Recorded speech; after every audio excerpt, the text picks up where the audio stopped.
Good morning. I'm Peter Milios from the Finance News Network. US stocks rallied significantly overnight, inching closer to their record highs set last month. This upward trend was fueled by the latest inflation report, which showed signs of cooling price pressures.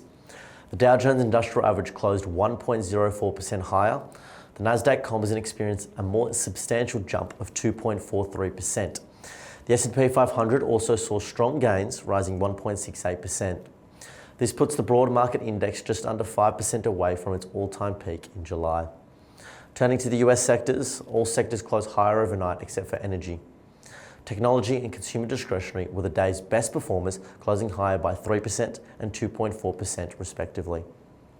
In company-related news, Starbucks shares soared by 24.5% after the coffee giant announced a leadership change, appointing the current CEO of Chipotle as its new chief executive.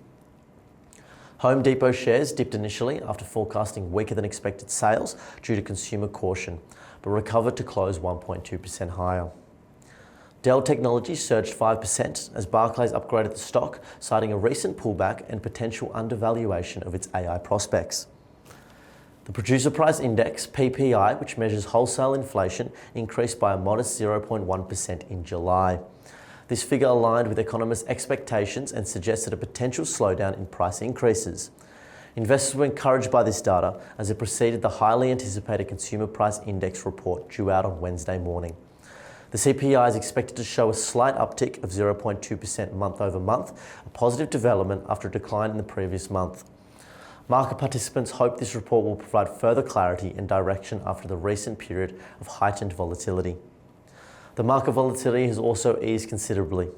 The CBOE Volatility Index remained below 20 on Tuesday, a stark contrast to its surge above 65 just last week. Turning to commodities, oil prices declined sharply, halting a 5-day rally as concerns about a potential global oil surplus overshadowed escalating Middle East tensions. Investor focus shifted to the IEA's report, indicating a potential oil glut and profit-taking contributed to the price drop. Looking ahead to the Australian landscape now, the SPI futures are pointing to a 0.7% gain. Thank you for listening.